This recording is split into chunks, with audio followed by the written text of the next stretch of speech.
महाराज जी, अध्यात्म की तरफ चलते चलते अचानक मन विचलित सा हो जाता है। उल्टे से ख्याल आते हैं, नकारात्मक ऊर्जाएं उत्पन्न सी होती हैं महाराज। हाँ, वो चूंकि संसार का मनोरंजन उसको प्रिय लगता है, मन को मनमानी आचरण करना उसको प्रिय लगता है। उसकी गलती नहीं है, हम जहां उसको लगाते हैं वहीं वो राजी होने लगता है। अब जैसे अध्यात्म मार्ग में लगा रहे हैं तो इसमें जहां जहां वो लगा रहा है उसके विरुद्ध बात है। उसको भोग चाहिए, उसको हर इंद्रिय के मना खष्टान इंद्रियाणी प्रकृति स्थान कर सती, 5 ज्ञानेंद्रियों के द्वारा वो विषयों में विचरने का स्वभाव बना लिया है। भगवान कह रहे हैं आप भगवान के अंश, ममैवांशो जीव लोके जीव भूता सनातना मना खष्टान इंद्रियाणी प्रकृति स्थान कर सती।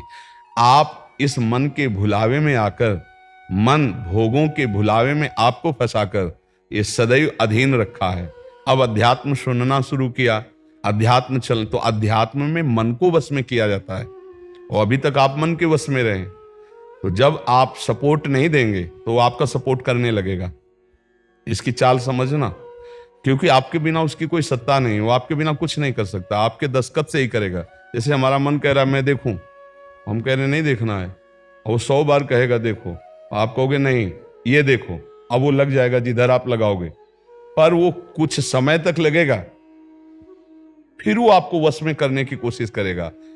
और वो जब आप ना करेंगे तो आपको जलाएगा।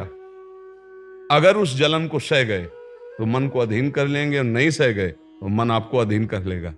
ये खेल चल रहा है। प्रायः सब मन के अधीन ही होते हैं। मन को कोई चेला बनाने वही सच्चा गुरु। दूसरों को तो चेला बनाना सहज है, मन को जो चेला बना ले वही सच्चा गुरु। मन ने सबको चेला बना रखा है, नहीं बना रखा? जैसा कहता है वैसे ही करना पड़ता है। और बड़ा बात यह है कि मन को हम जैसा कहें शास्त्र आज्ञा से वैसा चला ले तो महात्मा, वही गुरु, वही भक्त। नहीं तो भाई भेष चाहे जो हो, मन के अधीनता से मुक्त होना बहुत कठिन होता है। कोई बिरला मन को अधीन करके भगवान की प्राप्ति करता है। तो आप लोग उसी बिरले में हैं, क्योंकि अगर सत्संग मिल रहा है, साधु संग मिल रहा है और अध्यात्म की बातें सुन रहे हैं, अध्यात्म में चल रहे हैं, तो हम ये नहीं कह सकते कि हमारे ऊपर भगवान की कृपा नहीं। कृपा है, पर हमें विचलित नहीं होना। कम से कम ये बात आप स्वीकार करते हैं कि कभी कभी वो हमको गिराने की कोशिश करता है, अर्थात आपका बहुत सहयोग देने लगा है। तो एक समय था कि हम पूरे उसके अधीन थे, आज है कि आधा आधा हो गया है। आधा वो हमारे अधीन हो रहा है और आधा अपने अधीन करना चाहता है। तो चढ़ाई और चढ़ते जाओ, उसके पॉइंट कम करते जाओ, अपने पॉइंट बढ़ाते जाओ कि अब 60%, अब 65%, अब 70%। फिर जिस दिन 100% तो तुम्हारे अधीन हो गया, उसी दिन भगवान के आनंद का जो स्वरूप है वो प्रकाशित कर देगा। अब ये लड़ाई बहुत जोर की है, छोटी मोटी लड़ाई नहीं है। वो छोटा मोटा शक्तिशाली नहीं, बहुत शक्तिशाली है। क्या? आपको सपोर्ट देगा, राधा राधा राधा, फिर धीरे से आपके सामने रखेगा। देखो इतने दिन जब करते हुआ कोई सुख तो नहीं मिल रहा, इसको भोगो, अभी आनंद आ जाएगा। और देखो ये भोग आपके पास व्यवस्थित है, देखो ना अभी आनंद आ जाएगा। अच्छा, अब रुका राधा नाम, अब वो उस भोग में ले गया। अब राधा नाम जपना चाहोगे तो अच्छा नहीं लगेगा, अरुचि, वो अपने अधीन करता चला जाएगा।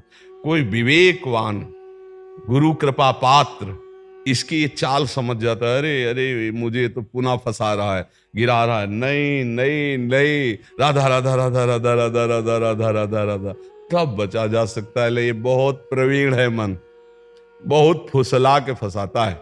ऐसे ही फंसाता है कि देखो देख लेंगे, छुएंगे थोड़ी, नजदीक पहुंचा जिस विषय का, छू लेंगे, कुछ होगा थोड़ी। और धीरे धीरे धीरे वो तुम्हें लगेगा कि यार गलती हो गई, ऐसा क्यों हो गया, ऐसा यूं हो गया कि उसकी चाल को नहीं समझ पाए हम, उसकी चाल को नहीं समझ पाए। हर एक इंद्री के साथ ये जुड़ा हुआ है। ये सुन लेंगे, ये देख लेंगे, ये छू लेंगे, ये भोग लेंगे, इन्हीं इंद्रियों के कारण हमें परमात्मा प्राप्ति नहीं हो रही। यही इंद्रियां भोगों में फंसाए हुए हैं और उसका मुखिया ये मन है और ये बहुत चतुर मंत्री है आपका मंत्री। पर ऐसा समझ लो कि भोला राजा और चतुर मंत्री, तो उसकी दुर्दशा कैसी होती राजा की। जो सलाह देता है वैसे ही कर देता है और फंसता चला जाता है, और मंत्री अपने को बलवान बनाकर केवल नाम मात्र का राजा उसको बनाए हुए सारा काम वही कर रहा है। देख लो आप, नाम मात्र के आप जीवात्मा भगवान के अंश हो, सारा काम वही मन कर रहा है। हमारा मन कर रहा है आज ये खाएं तो हम खाएं, नहीं, ये मन की मांग है, तेरी मांग नहीं है। लेकिन ऐसा कौन भेद पैदा कर पाता है। अब मेरा मन कह रहा है आज ये देखा जाए, तो अब भाई देखा जाए। मेरा मन कह रहा है, तो कभी कभी मन अच्छा सपोर्ट करता है। जैसे आपको मन ने ही कहा चलो चलते हैं सत्संग में, बाबा के पास बैठते हैं वृंदावन में, तो अच्छा सपोर्ट दिया ना। वो सपोर्ट ना देता तो आप नहीं आ पाते। बस इसको अच्छे सपोर्ट के पॉइंट में लगाते रहो, और जब बुरा सपोर्ट करे उस समय सहना बहुत कठिन होता है। अगर मन ने ठान लिया कि अब ये करना है और आपने कह दिया ना, तो आपको जलाना शुरू करेगा, और उस जलन को जो सह गया, यम ही न व्यथ्यन्ते ते पुरुषम पुरुषर्षव सम दुखा सुखाधीरम स्वमृतत्वाय कल्पते, उस जलन को जो सह गया सो भगवान को प्राप्त करने की सामर्थ्य रख लेता है। बहुत कठिन है मन की जलन को सहना। बाहर के थप्पड़ सह जाना सही, लेकिन मन के थप्पड़ सहना बहुत कठिन, सबको गिरा देता है। इसका बहुत विचित्र बल होता है, और इससे बचने का केवल एक उपाय है, नाम जप न छूटे और ये स्वीकार मत करो कि मुझे चाहिए। जैसे मन कह रहा है आज उस होटल में चलते हैं, अब रसेंद्री और मन एक हो गया है। अब आपको लगता है मेरी मांग है, तो बोले भाई आज मेरा मन कह रहा है यही, आज मेरा मन कह रहा है कि आज उस होटल का भोजन होना चाहिए। अरे तेरा मन कह रहा है, तू खुद कह रहा है, अब उसमें निर्णय करो सही है कि गलत। अगर गलत लग रहा है इसकी चाल, तो आप मत जाओ। घर में रोटी दाल बनाओ, इसको अच्छा नहीं लगेगा, ये 100 बार कहेगा नहीं नहीं, तो आपको नहीं भाई आज तो यही खाना पड़ेगा। कल भले विचार करेंगे, कल विचार करेंगे आपकी बात पर आज नहीं, आज तो ऐसे बस में करना होता है। एक साधु के मन में आई कि खीर मिले, बहुत दिन से नहीं मिली। मन है कभी कुछ भी सोच सकता है, बहुत व्याकुलता हो गई, बस खीर खीर खीर। तो एक भगत के यहाँ गए, 10-5 गाय भैंस बंधी थी। उन्होंने कहा कि आपकी श्रद्धा है संतों पर? उन्होंने कहा महाराज आदेश कीजिए। तो बोले 10 संतों के लिए खीर बना सकते हो आप? बोले 20 घर का दूध है, हम 20 संतों के लिए बना देंगे। बोले हम 11 बजे आएंगे दोपहर के, आप बना के तैयार रखिए। वो अकेले आए, तो उनका और संत? बोले और संत यही है सर। अकेले कमरे में बैठे 20 संतों की खीर, और कहा आप लोग बाहर हो जाइए, हम एकांत में पाना चाहते हैं। तो वो पाए, तो भाई 20 संतों के लिए खीर बनी, मतलब 20 पेट भर जाए। तो अब पाए, फिर एकदम यहां तक हो गए तो उल्टी हो गई, फिर मिलाया उसी को।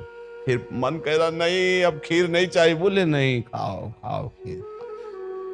रोमांच हो गया, नहीं खाएंगे एकदम। तो बोले जिंदगी में खीर का नाम मत लेना, जिंदगी। तो या तो ऐसे उतरो, या तो ऐसे उतरो। इसको वश में करना बहुत अच्छा। एकदम विरोध भी नहीं कर सकते आप इसका, चल ही नहीं पाओगे। इसका विरोध भी एकदम नहीं कर सकते, सपोर्ट भी करना पड़ेगा। तो अच्छी बात में इसका सपोर्ट करो। अब कह रहा है जैसे हमें आज मीठा खाना है, ठीक है तुम्हारी मांग बुरी नहीं है। गए किसी अच्छी दुकान से लिया, ठाकुर जी को भोग लगाया, पाली, तो उसका सपोर्ट हो गया। अब वो बुरी बात कह रहा है, अब नहीं मानना है। उस समय जो जलन उसे सह जाओ, बस यही साधना का है। मन को अगर अधीन कर लिया तो बात बन गई। एक हम बार बार सुनाया करते हैं कि मन मारिया तन बस में कीना, हुआ भरम सब दूर, बाहर से कछ दिखत नाई, अंदर चमके नूर। आपो त्याग जगत में बैठे नहीं किसी से काम, उनमें तो कछु अंतर नाई, संत कहो चाहे राम। वो गृहस्थी में भी है। आप एक पत्नी व्रत लिए हुए धर्म से आप चलते हैं, दूसरी किसी माता बहन की तरफ गंदी दृष्टि नहीं, धर्म से धन कमाते, परिवार का पोषण करते, नाम जब आप महात्मा है, आप सतमार्ग के पथिक हैं, क्योंकि आप अपने प्रवृत्ति धर्म से चल रहे हैं और एक निवृत्ति में अपने धर्म से चल रहा है, तो वो महात्मा है। ऐसा महात्मा का मतलब केवल वेश से नहीं होता, महात्मा का मतलब उस लक्षण से होता है। अगर आप भागवतिक लक्षण से हैं तो आप भक्त हैं, आप वैष्णव हैं, आप महात्मा हैं। तो मनुष्य जीवन का परम लक्ष्य है मन को अधीन करके परमात्मा प्राप्ति करना। अगर मन अधीन नहीं हुआ तो परमात्मा प्राप्ति में बड़ी बाधा खड़ी हो जाती है। नाम जप करते रहो, धीरे धीरे वो बल आता रहेगा नाम जप से कि आप मन को अधीन कर लोगे। नहीं तो पीछे वाले बैच में यही कह रहे थे कि जितनी जेल भरी है ये सब मन से ही भरी है। नहीं बोले ऐसा क्यों किया? बोले मन ने कह दिया, आप क्या करें, हम तो कहते थे नहीं करना पर इस मन ने फंसा दिया, तो बोले 20 साल की सजा, अब भोगो जेल। मन की एक हरकत ने पूरा जीवन बर्बाद कर दिया, मन की एक हरकत ने फांसी पे चढ़वा दिया। वही मन की तो हरकत है। तो हमें लगता है बहुत होश में रहा जाए, ये जो मंत्री है सलाहकार मन, इस पर नजर रखी जाए कि इसकी गलत सलाह पे दस्तखत ना करो। और अगर आप इस स्वीकृति नहीं देंगे तो कुछ नहीं कर पाएगा, पक्का समझना। आपकी स्वीकृति से ही होता है जो कुछ होता है।